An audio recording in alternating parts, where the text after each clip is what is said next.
부의 추월 차선 MJ 드마코. 미국 아마존 금융사업 분야의 베스트셀러인 이 책은 2011년에 미국에서 출간되었고 한국엔 2013년에 출간되었다. 그리고 이 책은 10주년이 지나 특별하게 만든 10주년 특별판이다. 이 책에는 부의 비밀을 풀고 당신이 현재 있는 길에서 벗어나 부를 향한 지름길로 인도하는 300여 가지의 탁월한 지혜가 담겨 있다. 우리가 알고 있던 부자 되는 방법은 과연 옳은 방향일까? 이 책에선 그동안 잘못 알고 있던 부자 되는 방법을 짚어주고 바른 방향을 설명해준다. 부자가 되는 길에는 지름길이 있다. 추월 차선 방식은 지름길을 통해 항해하는 일이다. 추월 차선으로 부자 되기란 부의 비밀을 파헤치고 지름길로 향하는 문을 여는 완전히 심리적이고 수학적인 공식이다. 추월 차선은 탁월함을 향한 일보 전진이며 실현 불가능하리라 생각했던 일의 가능성을 부여한다. 즉 젊은 나이에 그리고 보통 사람들이 퇴직하는 시점보다 수십 년 앞서 부자가 될 수 있다. 당신은 평생 자유롭고 풍요롭게 살 수 있으며 그 시점은 당신이 18세든 40세든 상관없다. 천천히 부자 되기로는 50년 만에 가능한 일을 추월 차선을 통해 5년 만에 이룰 수 있다. 그럼 그렇게 주장하는 저자는 어떻게 부자가 되었을까? 그의 스토리를 들어보자. 그가 대학교를 졸업한 첫 해에는 어머니도 그의 인생에 간섭하지 않으셨다. 하지만 그 후 줄줄이 사업에 실패하고 한심한 아르바이트로 근근히 살아가는 아들을 지켜보셔야 했다. 그는 조금 더 기다려달라고 부탁하면서 취직을 하면 몇십 년씩 걸려 모을 돈을 엄청나게 빠른 시간 안에 벌어 보이겠다고 어머니를 설득했다. 하지만 어머니는 그를 더 이상 믿지 않으셨다. 어머니는 한 주에 적어도 20번씩 이제 제발 취직해라 아들아 라고 소리 질렀다. 어느 어둡고 추운 밤 하루 종일 리무진을 운전하고 피곤해 지쳐 돌아오는 길이었다. 신발은 눈에 파묻혀 온통 축축했다. 2시간 전에 먹은 아스피린은 편두통에 아무런 효과가 없었다. 한시라도 빨리 집에 가고 싶었지만 눈 폭풍 때문에 집에 가는 길이 막혀버려 그럴 수도 없었다. 일단 길가에 차를 댔다. 눈이 녹으면서 발가락부터 다리까지 추위가 엄습했다. 리무진을 공원에 세우고 나서 눈 내리는 소리뿐인 지독한 정적 속에서 그는 자신이 얼마나 겨울을 싫어하는지 새삼 느꼈다. 내가 도대체 뭘 하고 있는 거야? 내 인생은 결국 이런 거였어? 거부할 수 없는 생각이 머릿속을 채웠다. 이런 식으로는 하루도 더 살 수 없다는 깨달음이었다. 그는 혹독한 겨울밤의 깨달음을 즉시 행동으로 옮겼다. 그는 바뀌기로 결심했다. 변화 불가능하다고 여겼던 주변 환경을 변화시키기로 결심했다. 그는 새로운 장소에 정착하기로 결심했다. 어디로 가야 할지는 몰랐지만 어디든 상관없었다. 그 즉시 힘이 솟는 것을 느꼈다. 변하겠다는 결심은 빠른 속도로 그의 한심한 인생을 희망과 약간의 행복으로 채우기 시작했다. 그가 했던 실패들은 잊히고 새로 태어난 듯한 느낌이었다. 갑자기 막다른 길인 줄 알았던 그 길이 꿈을 향해 뻗어나가고 있었다. 단순히 몸을 움직여야 한다는 깨달음이 아니라 그의 인생은 그 스스로가 통제하고 선택해야 한다는 깨달음 때문이었다. 그는 직업도 친구도 가족도 없이 $900만 들고 피닉스에 도착했다. 그가 가진 거라곤 330일간 해가 쨍쨍한 날씨에 추월 차선에 올라 부자가 되겠다는 불타는 의욕뿐이었다. 비록 가난했고 경비시설도 없었지만 그는 부자가 된 느낌이었다. 그의 인생을 통제하는 사람은 바로 그였기 때문이다. 그가 손댄 여러가지 사업 중 하나는 웹사이트를 구축하는 일이었다. 시카고에서 리무진 운전을 하던 시기에도 그는 한가한 시간에는 꼭 책을 읽었다. 그는 시간을 허투루 쓰지 않았다. 공항에서 고객을 기다리거나 고객이 술집에서 거나하게 취하는 사이에도 그는 차에 앉아서 책을 읽고 또 읽었다. 그는 재무나 인터넷 프로그래밍에서부터 부자들의 자서전에 이르기까지 모든 것을 공부했다. 리무진 운전기사 1 덕분에 얻은 것이 있다면 해결이 시급하나 미처 해결되지 않은 고객의 니즈를 발견했다는 점이다. 리무진 손님 가운데 한 명이 뉴욕에 있는 리무진 회사 중 괜찮은 회사를 알고 있는지 그에게 물은 적이 있다. 손님을 공항에 내려주고 나서 그 질문에 대해 곰곰이 생각했다. 만약 내가 시카고에 사는 사람인데 뉴욕에 있는 리무진이 필요하다면 어디 가서 찾아야 할까? 뉴욕에 살지 않는 사람이 뉴욕 전화번호부를 갖고 있을 리 만무했다. 그 질문 덕분에 다른 여행자들도 그와 비슷한 고민을 하고 있을 거라는 결론에 생각이 미쳤다. 그래서 이 문제를 해결하기 위해 웹사이트를 만들었다. 인터넷 접속에는 지리적 제한이 없으므로 이 사업을 그대로 피닉스로 옮겨 이어나갈 수 있었다. 하지만 그의 이전 사업들과 마찬가지로 큰 돈이 되지는 않았다. 하지만 이번에는 사정이 조금 달랐다. 그는 돈도 직업도 믿는 구석도 없이 낯선 도시에 와 있었다. 이 사업에 매달려야만 했다. 그는 공격적으로 웹사이트를 홍보했다. 이메일을 보내고 고객 확보 전화를 돌리고 편지를 보냈다.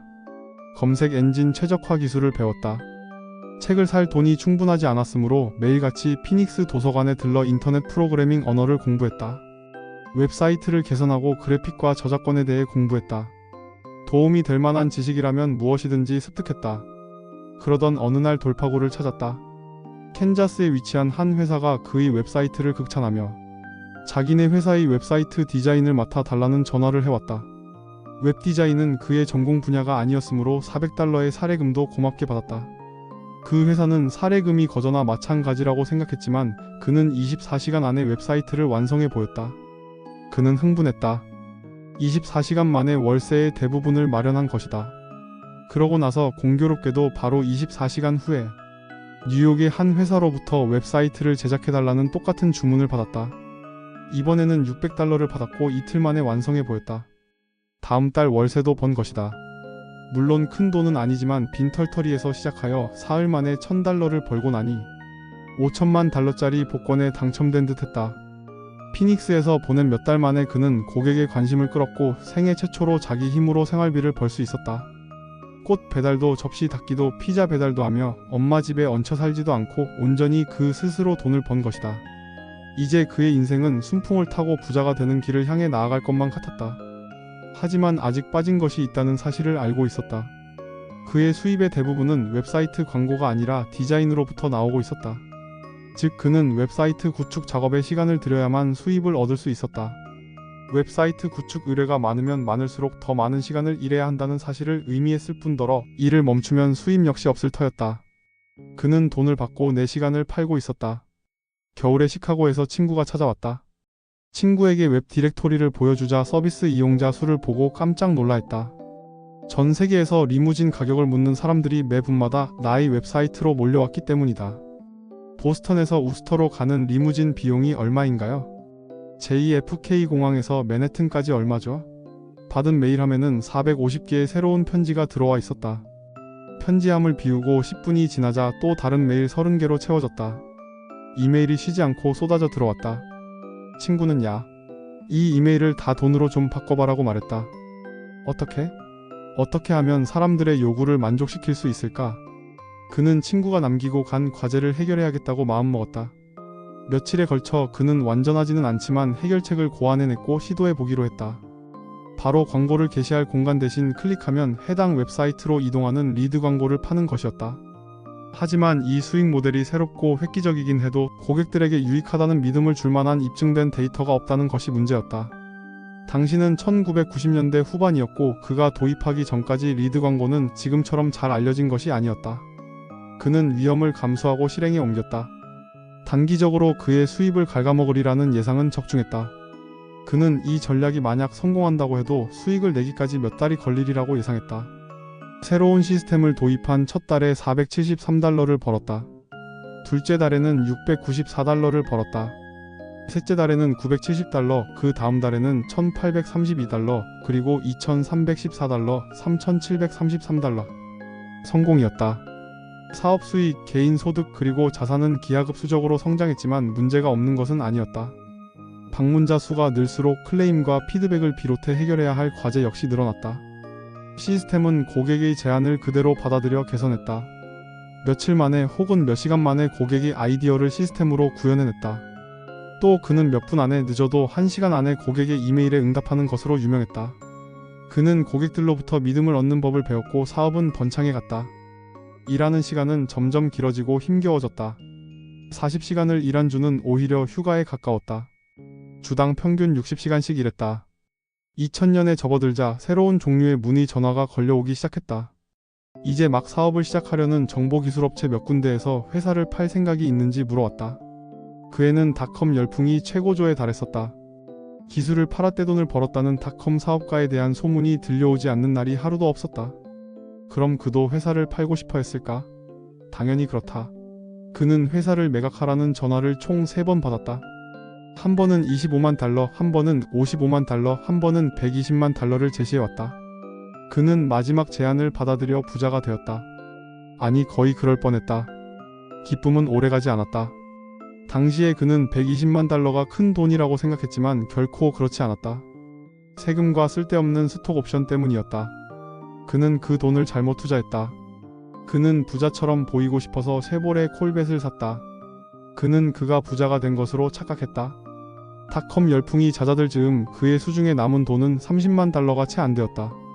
정보기술의 거품이 붕괴하자 그 여파 때문에 적어도 그의 회사를 매입한 사람들은 힘든 상황에 놓였다.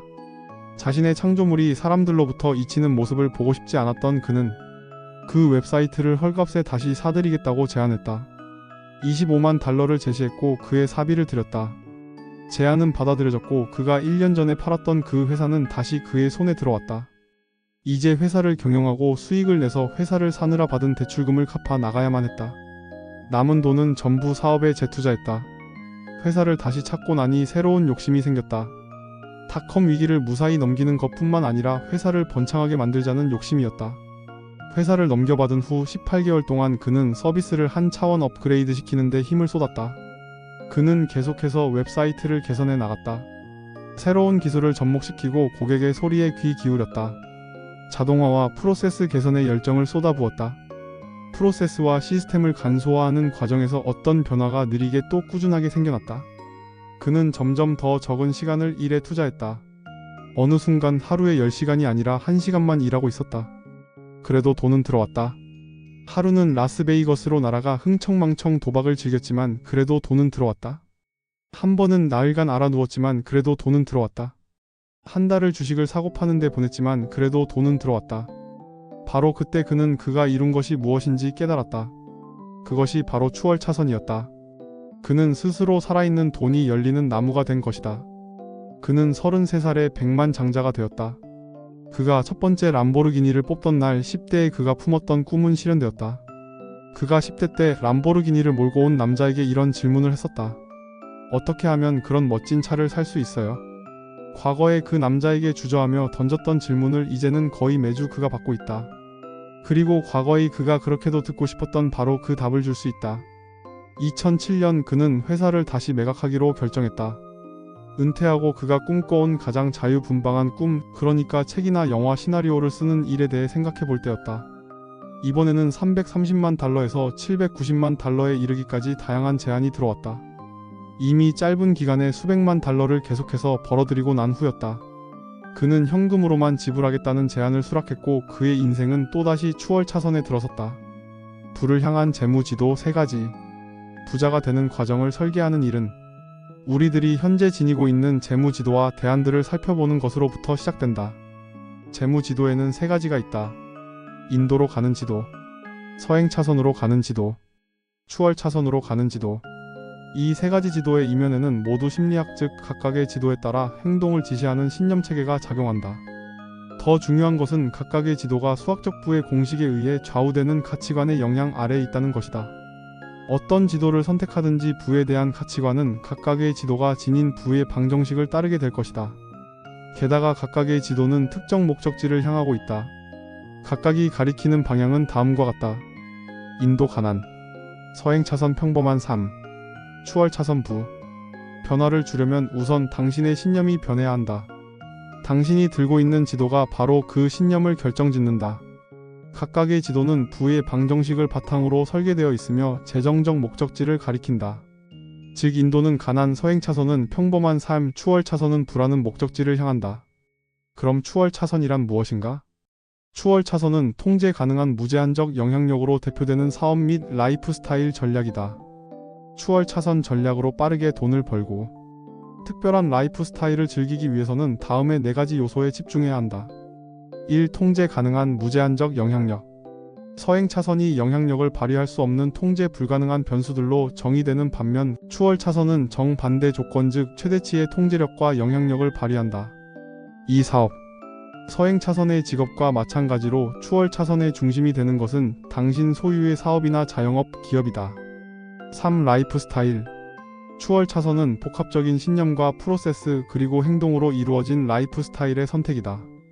4. 빠른 부 형성.